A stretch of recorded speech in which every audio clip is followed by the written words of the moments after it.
12월 첫 주입니다. 이제 얼마 남지 않은 2020년 마지막 한 달 동안 하나님의 평강이 여러분과 함께 하시기를 축원합니다. 어떤 기차에서 차장이 손님에게 다가가서 물었습니다. 목적지가 어디이십니까? 손님이 대답합니다. 글쎄요, 잘 모르겠네요. 택시를 탄 손님에게 기사가 돌아보면서 물었습니다. 손님, 어디로 모실까요? 손님이 대답합니다. 몰라요. 아무데나 갑시다. 아주 황당한 경우의 얘기들입니다. 목적지도 모르고 기차를 탄 사람, 어디로 가야 할지 모르면서 택시를 탄 사람, 이런 사람들을 우리는 정상적으로 보지 않습니다. 뭔가가 이상한 사람들입니다. 그런데 지금 현대인들에게 이런 모습이 있다는 것입니다. 돈도 벌었고 또 인기도 누리고 높은 자리에 올라가기도 했습니다.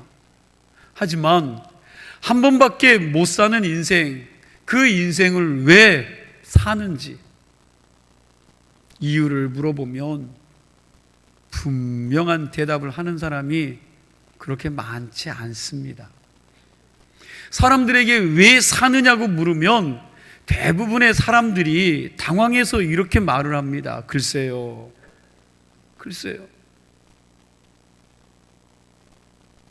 그러는 거죠. 여러분 중에 이 물음에 대해서 어떻게 대답하실는지 저는 참 궁금한데요.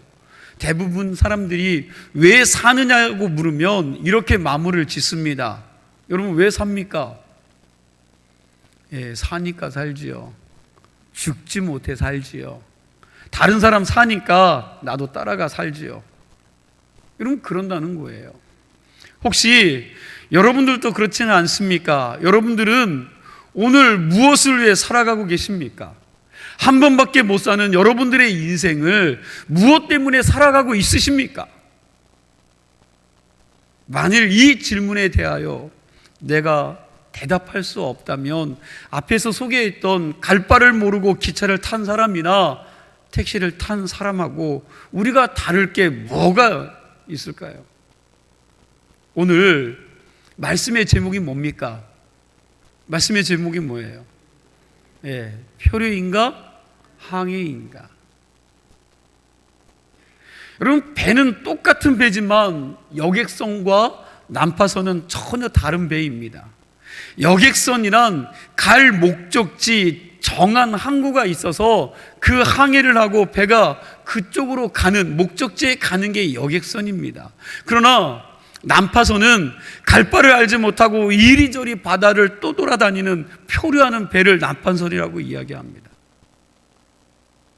똑같은 여행자이지만 순례자와 방랑자는 다른 존재입니다. 순례자는 목적지가 있습니다.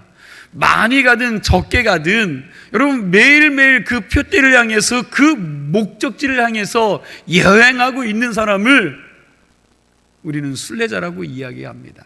그러나 방랑자는 많이 가고 적게 가는 문제가 아닙니다.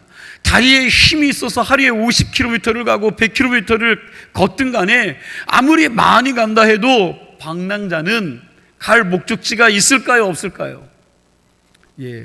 목적지가 없기 때문에 이리저리 방황하며 사는 사람들입니다. 다시 묻습니다. 여러분의 인생은 여객선입니까? 아니면 난파선입니까? 여러분들은 목적지가 있는 여행자입니까? 아니면 헤매고 있는 방랑자입니까? 나는 지금 어디를 향하여 항해하고 있습니까? 아니면 인생이라는 이 고해의 바다 위에서 표류하고 있는 이 난파선과 같이 갈 바를 알지 못해 방황하고 있지는 않습니까? 바라기는 저와 여러분의 인생이 표류하는 난파선이 아니라 주님 나라를 향해 제대로 항해하는 여객선들이 다 될 수 있기를 축원합니다. 정말 갈 곳이 없어 방황하는 방랑자가 아니라 분명한 삶의 이유와 목적을 깨닫고 하나님이 주신 거룩한 땅을 향하여 늦든 빠르든지 간에 한 걸음씩 그 나라를 향해 순례하는 순례자들이 다 되시기를 축원합니다. 우리 한번 좀 2명씩 짝을 지어 보겠습니다. 여러분, 저를 보지 마시고 귀만 저를 향해서 열어놓으시고 서로 얼굴을 좀 보면서 이렇게 인사하셨으면 좋겠습니다. 난파선이 아니라 여객선이 됩시다. 한 번 더 인사하죠. 표류하지 말고 항해합시다. 여러분, 굉장히 중요한 인생의 주제입니다. 그러면 어떻게 하면 표류하지 않고 방황하지 않고 항해하는 순례자의 길을 갈 수 있습니까? 난파선과 여객선의 차이는 어디에 있고 방랑자와 순례자의 차이는 어디에 있습니까? 차이는 간단합니다. 그것은 표대가 있느냐 없느냐, 이 차이입니다. 목적지가 있느냐 없느냐에 달려 있습니다. 가장 중요한 거 한 가지가 뭐냐? 목적지입니다. 나의 인생의 목적지가 어디냐, 그리고 내가 인생을 살아가는 목적과 이유가 무엇인가, 그것을 분명히 할 때 우리는 표류하지 않을 수 있다는 것입니다. 나의 삶의 이유와 목적을 찾아내야 합니다. 자, 그렇다면 어떻게 해야 나의 삶의 이유와 목적지를 발견할 수 있을까? 역사 속에서 살펴보면 여러분, 2가지 방법이 있었습니다. 그 첫 번째 방법은 가장 일반적인 방법으로 사람의 머리로 찾아내고 연구하는 것입니다. 내가 왜 살까? 내가 무엇 때문에 살까? 책을 읽든 사색을 하든 무엇을 하든지 간에 내 머리로 내가 살아야 될 이유가 뭘까? 자기의 이성과 지혜를 가지고 그 목적을 찾으려고 애쓰고 연구하는 것입니다. 이를 위한 대표적인 학문이 있습니다. 무슨 학문입니까? 철학이죠. 철학. 왜 사느냐? 무엇 때문에 살아야 하느냐? 어떻게 살아야 하느냐는 질문의 답을 찾는 것, 이게 철학이지요. 오래전 많은 철학자들은 주로 별이 왜 생겼을까, 이 땅은 어떻게 생겼을까, 물론 물은 어디서 왔는가 하면서 눈에 보이지 않는 사물이나 바깥 세계에 대한 이 궁금한 점들을 찾고자 하는 자연 철학적 관심이나 우주론적 사색을 많이 했었습니다. 이러한 철학적인 사유로부터 방향을 돌려 이들과 전혀 다른 질문을 하기 시작한 사람이 있는데 바로 소크라테스입니다. 소크라테스는 텔포이 신전에서 너 자신을 알라는 실탁을 받은 후에 그는 나는 누구인가? 나는 왜 사는가? 어떻게 살아야 하는가? 하면서 자기 자신에게 질문을 던지기 시작했습니다. 그런데 놀라운 것은 소크라테스가 이 철학의 중요한 질문을 던진 이후, 여러분, 이후에 지금까지 수천 년이 지나왔지만 이 질문에 대해서 정확하게 대답을 해준 사람이 한 사람도 없다는 것입니다. 왜 사는지, 우리가 어떻게 살아야 하는지에 대하여 철학자들이나 지식인들이 분명하게 의미 있게 그 목적에 대해서 대답한 사람이 없다는 것입니다. 노스이스턴 일리노이 대학의 철학 교수 피어즈 모하멜이라는 사람이 세계의 저명한 철학자와 학자와 작가들 250명을 선정해서 이런 질문을 보냈다고 합니다.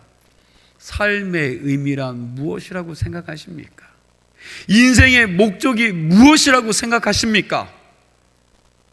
그런 질문을 보내고, 그리고 그 질문에 대한 대답을 다 받아서 총 정리해서 책을 한 권 썼습니다. 그 책 제목이 이렇습니다. 우리 시대의 가장 위대한 작가들과 사상가들이 말하는 인생의 의미. 이 책에 몇몇 지식인들이 내 생각으로 인생의 의미가, 인생의 목적은 이런 거다 그러는 사람도 있지만, 그러나 대부분의 사람들이 인생에 대해서 뭐라고 얘기했느냐? 내 생각으로는 인생의 의미가 이런 것이라고 말하지만, 그러나 누가 인생의 의미를 확신할 수 있단 말인가? 나는 확신할 수 없다. 이 말로 결론을 말했고요. 그리고 자기 의견으로 인생을 확신할 수 없다라고 그들이 이야기를 했습니다.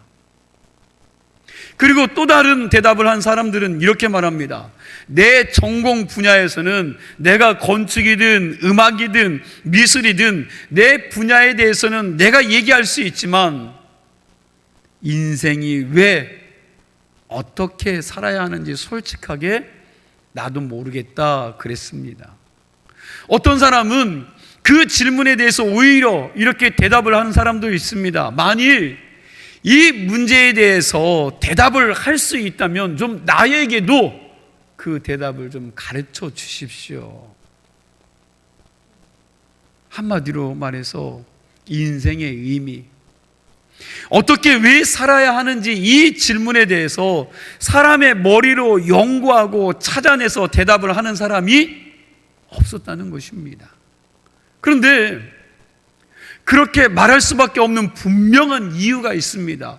왜 그런가 하니 우리 인생을 우리가 시작하지 않았기 때문에 그렇습니다. 여러분과 저의 인생을 우리가 시작하지 않았습니다. 그리고 우리가 끝낼 것이 아니기 때문입니다. 사실 우리 인생 속에 내가 할 수 있고 내가 선택할 수 있는 문제가 그렇게 많지 않습니다. 우리는 나의 인생에 대하여 생각하기를 내가 마음먹기에 따라서 열심히 살면 성공도 하고 높은 자리에도 올라가고 멋지게 살면서 좋은 일도 많이 할 수 있을 것이라고 생각합니다.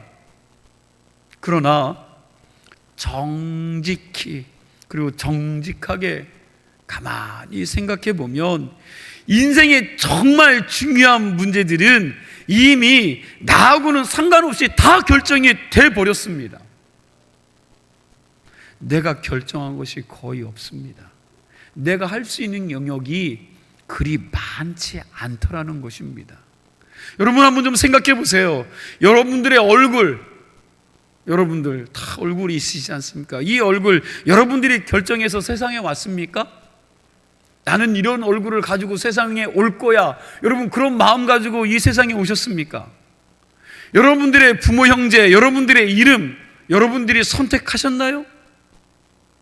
여러분이 남자가 되고 싶어서 남자가 되고 여러분들이 여자가 되고 싶어서 여자가 되셨습니까? 여러분이 태어날 나라 대한민국 여러분이 선택하셨나요? 왜 하필이면 이 시대에 태어났을까? 100년이나 200년 뒤에 더 잘 사는 시대에 태어나면 더 좋았을 거 아닌가요? 정말 가만히 생각해 보면 내 인생에 있어 내가 선택할 수 있는 게 그렇게 많지 않습니다. 물론 내가 땀 흘리고 돈도 벌기도 하고 성공도 하지만 그러나 그것은 인생 전체에 있어서 많은 부분 중에 지극히 일부분이고 작은 부분입니다. 그 작은 부분에 있어서 내가 선택하고 땀 흘리고 노력해서 얻는 것 물론 있습니다. 그러나 정말로 중요한 것, 결정적인 것들은 나하고는 상관없이 이미 결정된 것들이 돼버린 뿐임을 여러분과 제가 발견하게 됩니다. 이 세상에 태어난 시간, 내가 죽는 시간, 내가 죽는 방법, 내가 죽는 장소, 이런 것들은 다 나의 바람과는 아무런 상관없이 내 의견 안 물어보고 정해질 것들입니다. 내가 선택할 수 있는 게 아닙니다. 그러니까 내가 아무리 생각해 보아도 내가 왜 살아야 되는지 내 자신에게서 그 대답을 들을 수가 없다는 겁니다. 아무리 내 속을 들여다 보아도 알 수 없습니다. 어떤 분이 이걸 아주 재미있게 말하더라고요. 어떤 사람은 자기 자신을 깊이 들여다보면 자신의 존재 목적과 의미를 깨달을 수 있다라고 말하지만 그러나 우리 속을 들여다보면 똥밖에 없다. 여러분 이런 표현을 써서 죄송합니다. 그런데 여러분 아무리 제 속을 지가 들여다본들 거기서 뭘 찾아낼 수 있느냐는 거지요. 결국 사람의 머리와 인간의 일반적인 방법으로는 인생의 의미와 목적지를 발견할 수 없다는 것입니다. 발견할 수 없다는 거예요. 자, 바로 이런 이유 때문에 인생의 목적을 아는 두 번째 방법이야말로 가장 좋은 방법이고 유일한 방법입니다. 두 번째 방법은 나를 지으시고 내 인생을 미리 아시고 계획하시고 섭리하시며 가장 좋은 길로 인도하기를 원하시는 창조주 하나님께 묻는 방법입니다. 하나님의 지혜를 구하는 방법입니다. 이것을 가르쳐서 신학적으로 계시라고 말을 합니다. 이 방법밖에는 없다고 그럽니다. 여러분 생각해 보세요. 이게 뭡니까? 제가 가리키는 게 마이크죠. 여러분들은 이걸 여러분과 제가 잘 알고 있어요. 이 마이크는 저도 알고 여러분들도 압니다. 이 마이크가 이 세상에 존재하는 이유, 그리고 이것을 어떻게 사용하는지를 여러분과 저는 다 알고 있습니다. 하지만 이 세상에 한 번도 존재해 보지 않은 새로운 기계를 누가 만들었다고 생각해 보세요. 아주 이상하게 생긴 것으로 처음 보는 물건입니다. 어디다가 쓰는지 알 수가 없습니다. 그러면 이 기계의 성능과 쓰는 방법을 어떻게 알 수 있습니까? 그렇죠. 사용 설명서를 보면 됩니다. 여러분, 사용 설명서를, 매뉴얼을 읽는 것입니다. 그리고 그거 가지고도 안 되면 또 누구를 찾아가야 됩니까? 이 기계를 제작해서 만든 사람에게 묻는 것입니다. 그 방법 외에는 다른 방법이 없다는 사실입니다. 여러분, 마찬가지입니다. 여러분, 우리의 인생의 제작자가 누구이십니까? 창조주 하나님이십니다. 그 제작하신 하나님이 우리에게 주신 인생의 매뉴얼이 뭡니까? 여러분, 인생의 매뉴얼이 뭐예요? 성경입니다. 그러니까 하나님을 떠나서는, 그리고 하나님이 우리에게 주신 인생의 매뉴얼인 이 성경을 벗어나서는 인간이 제 아무리 50년 100년씩 돌을 닦는다 해도, 그리고 자기 속을 아무리 들여다보고 연구를 할지라도 내가 왜 이 세상에 왔는지, 내가 어떻게 살아야 되는지에 대해서 여러분 그 답을 들을 수가 없다는 거예요.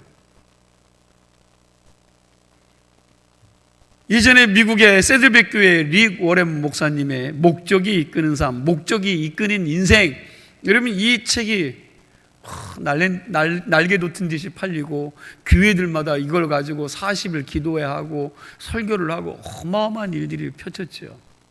여러분, 그런데 이 책에 중요한 얘기를 했습니다. 여러분, 대부분 많은 사람들이 내가 왜 사느냐, 내 인생의 목적과 이유를 알기를 원하면서도, 그리고 또 그렇게 알려고 노력함에도 불구하고 그걸 알 수 없는 이유가 뭐냐? 출발을 자기에게서부터 시작하기 때문이다 라고 이야기합니다. 출발을 어디서부터요? 자기에게서부터. 사람들이 인생의 의미와 목적을 자기를 만든 존재의 근원이신 창조주 하나님께로부터 시작하는 것이 아니라 누구로부터? 자기로부터 시작한다는 겁니다. 사람들이 내가 왜 살지? 내가 뭐 때문에 이 세상에 왔을까? 그걸 자기를 들여다보면서 생각한다는 것입니다. 그러다 보니 내 꿈, 나의 미래, 내가 한평생 살아가면서 살아야 될 삶의 목표, 이런 것들을 하나님과는 전혀 상관없이 자기가 다 계획을 세우는 겁니다. 자기가 인생을 설계하고 목표와 꿈을, 여러분 이런 것들을 다 설계해 놓습니다. 그런데 계획대로 잘 되셨습니까? 여러분, 잘 돼가고 있으십니까? 어떤 수단과 방법을 가리지 않고 성취해 보니 여러분 만족스러우십니까? 행복하십니까? 만약 그 반대라면 그 이유가 뭘까요?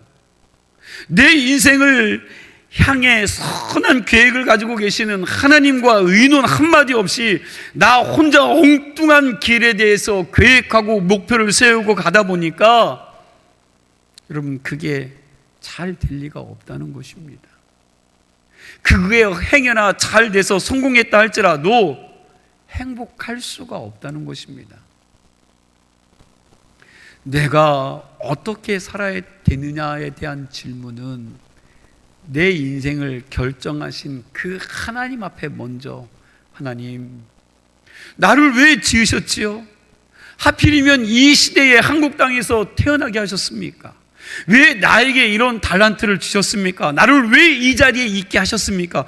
하나님께 물을 때 여러분, 그분의 뜻을 비로소 발견하고 순간 나의 삶의 목적과 의미와 방향을 바로 잡을 수 있는 줄로 믿으시기 바랍니다. 그럼 심지어 서양의 대표적인 무신론자인 버트런드 러셀도 이런 말을 했습니다. 하나님을 우리가 가정하지 않는다면 인생의 목적에 대한 질문은 사실 무의미할 것이다. 무슨 말이에요? 하나님을 부정해 놓고는 우리 혼자서 인생에 대해서 아무리 생각해 보아도 왜 살아야 되는지 그 이유를 모른다는 겁니다. 파스칼도 팡세라는 책에서 이런 말을 했습니다. 사람은 생각하도록 지어졌습니다. 그런데 생각의 첫 번째 순서는 하나님이십니다. 그러면서 동시에 자기 존재 목적을 물어야 한다라고 그랬습니다. 하나님을 먼저 생각하고 그리고 난 다음에 하나님, 나를 왜 지으셨나요? 라고 물어봐야 내가 이 세상에 왜 태어났는지를 알게 된다는 겁니다. 나부터 물어서는 안 된다는 겁니다. 그러나 세상의 많은 사람들은 이런 것을 생각하기보다는 먼저 놀고 춤추고 돈 벌고 여러분 즐기는 거, 이 세상에서 누리는 것, 이런 것들을 먼저 생각합니다. 또한 사람들은 권력을 차지하려고만 하지 그렇게 해서 무엇을 하겠다는 것인지, 인간됨의 진정한 목적이 무엇인지를 잘 생각하지 않는다라고 말하면서 이게 문제라는 거죠. 우리가 우리 자신의 인생의 목적을 우리 자신에게서 찾으려고 한다면 우리는 결코 나의 삶의 의미를 알 수가 없을 것입니다. 하나님이 우리 인생을 지으셨고 그 하나님이 지금도 나의 인생의 시작과 끝을 지고 계시기 때문에 그분 앞에 물어보기 전까지는 우리는 결코 내가 왜 사는지 알 수 없다는 것입니다. 리 오렌 목사님은 그래서 그의 책에서 이렇게 쓰고 있습니다. 잘 들어보세요. 당신은 당신의 창조주 하나님으로부터 시작해야 합니다. 당신으로부터 시작해서는 안 됩니다. 왜냐하면 하나님만이 당신을 이 세상에 살도록 창조하신 분이시기 때문입니다. 그분에 의하여 당신은 지어졌고 그분을 위하여 당신은 창조되었기 때문입니다. 아멘. 여러분과 저는 그렇게 창조되어졌다라는 거예요. 오늘 본문 16절 말씀도 그렇게 말씀하고 있죠. 제가 지금 쉬운 번역으로 읽어드리겠습니다. 만물이 그의 안에서 창조되었습니다. 하늘에 있는 것들, 땅에 있는 것들, 보이는 것과 보이지 않는 것들, 왕권이나 주권이나 권력이나 권세나 할 것 없이 이 세상 모든 것이 그분으로 말미암아 창조되었고 그분을 위하여 창조되었습니다. 여러분, 세상이 누구에 의해서 창조되었다고요? 예, 하나님에 의하여.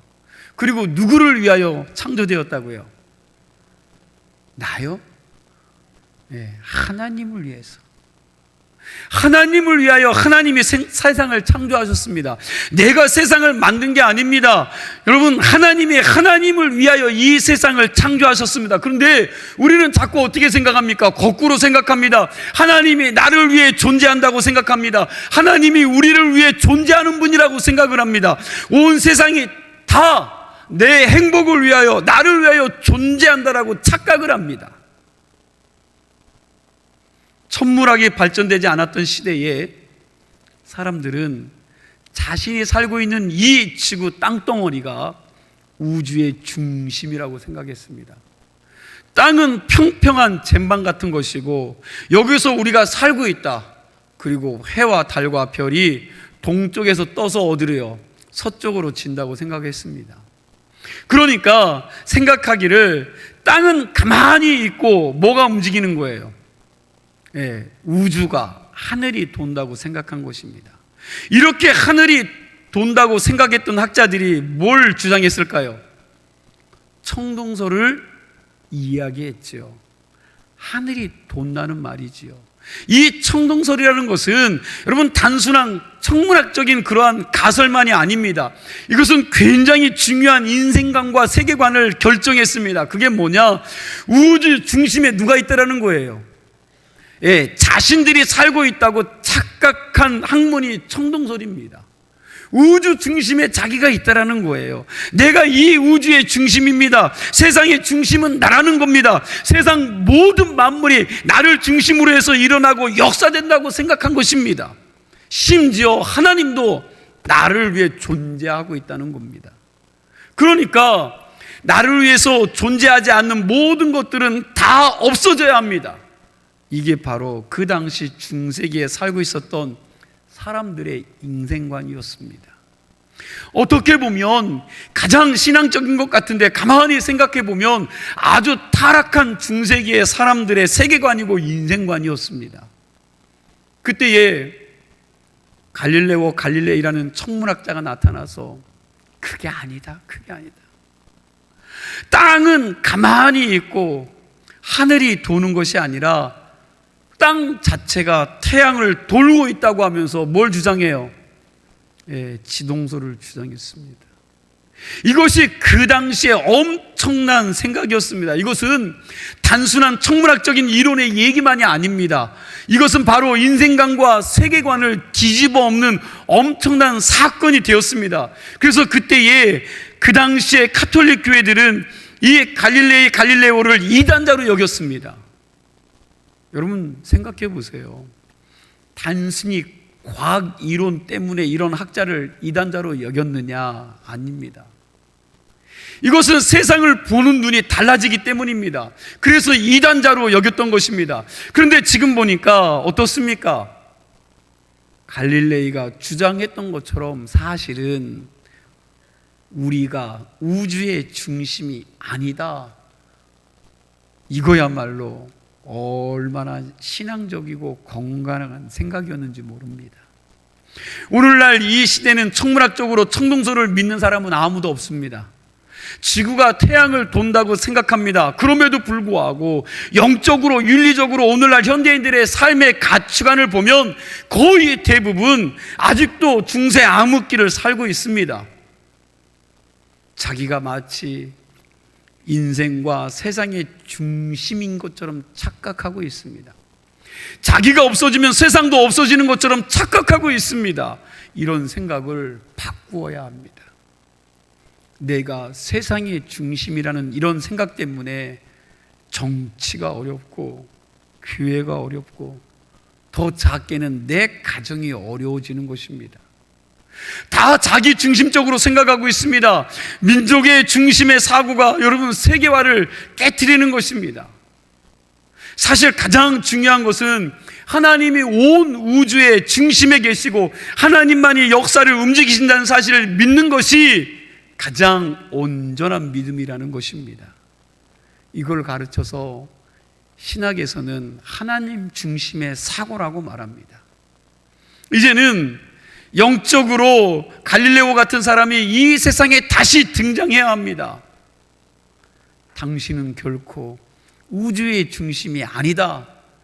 당신이 죽는 그 다음 순간에도 이 땅은 여전히 꽃이 필 것이고 이 땅은 여전히 운행할 것이고 이 땅은 여전히 움직일 것이고 여전히 이 땅은 하나님께서 행하실 것이다.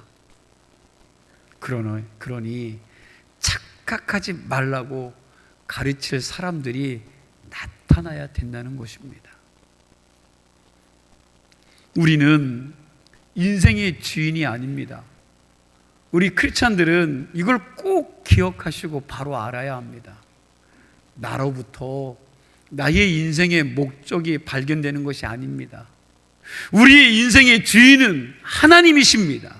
그것을 바로 알 때 하나님은 우리의 인생을 통해서 영광 받는 줄로 믿습니다. 하나님이 주인이십니다. 자기 중심적인 세계관, 인생관에서 인생의 주인이신 하나님 중심으로 삶이 바뀔 때에 여러분 세상은 달라질 줄로 믿습니다. 여러분들의 인생은 달라질 줄로 믿습니다. 여러분들의 삶들이 바뀔 줄로 믿습니다. 그렇게 될 때 교회가 달라지고 가정이 달라지고 여러분 국가가 달라질 것입니다.